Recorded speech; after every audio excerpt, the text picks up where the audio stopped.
Now what you're looking at is a picture or a set of pictures of our cast of characters in our story, so to speak, of early modern philosophy, 17th and 18th century philosophy. And if you notice, I've divided our screen in half. Uh, the gentlemen on the left side of the screen are people who happen to live on the European continents, in France, in Holland, in Germany. People on the right side of the dividing line were from the British Isles, England, Ireland, and Scotland.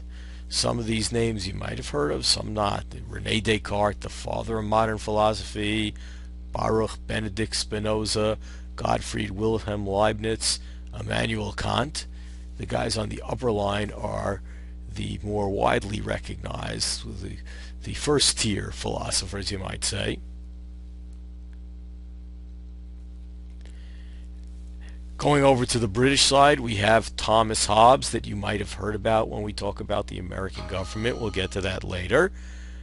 John Locke, a name that's familiar to some, but you might not be able to put your finger on, again having something to do with the American Revolution. George Berkeley and David Hume. Down on the lower line, on the left side, we have a couple of less well-known figures: Antoine Arnauld, Pierre Gassendi, Nicolas Malebranche, Blaise Pascal on the the European side. And on the right side, the British side, we have a Scottish philosopher named Thomas Reid. Now, what's interesting about the history of 17th and 18th century philosophy is that the lives of these gentlemen, the lives of these philosophers, overlapped.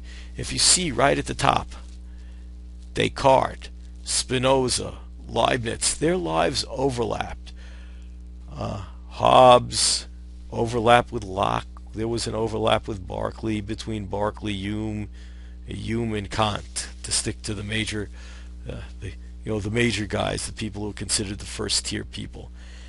And one thing that I wanted you to get the picture of is just an idea of the timeline. I'm not big on dates, but you should understand, who followed whom, who read whose work first. And the other interesting thing to see is it gave a lot of the students in this course a real concern. That is, that there were different answers. Who had different answers? How did they come up with this? And it's going to even be a little bit more troubling as we go down the line, that we're going to hear that philosophers' answers sometimes change over time. The positions they hold change over time. But the thing that you need to understand is we're going to start reading Descartes' Meditations on First Philosophy. That's going to be the main primary source that we're going to read. So you see Descartes, one of the earliest guys up there. Well, he didn't do this in a vacuum. When he wrote that book, he prevailed upon, he got a friend of his to send it out to some of the most famous philosophers. Now, at the time, Descartes was not very well known, but on the English side, Thomas Hobbes was the premier philosopher, and we see their lives overlapped in turn. And Descartes' friend, who was sending this out, his work out for comments to philosophers, prevailed upon Hobbes to comment on it. And what occurred is, in addition to printing the Meditations on First Philosophy, there were a set of objections, or actually 6 sets of objections, one of whom was from Hobbes, the most famous philosopher, who's raising issues. He thinks that there are areas in which he doesn't think Descartes can answer his question. He doesn't think his arguments are good.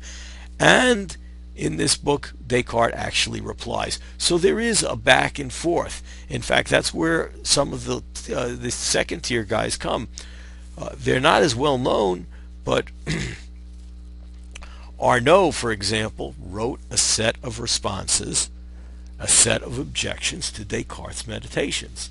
And he actually responded to some stuff that Leibniz has written. There was a correspondence between them. So this was not, their ideas were not developed in a vacuum. and they were, excuse me, aware of their predecessors' ideas.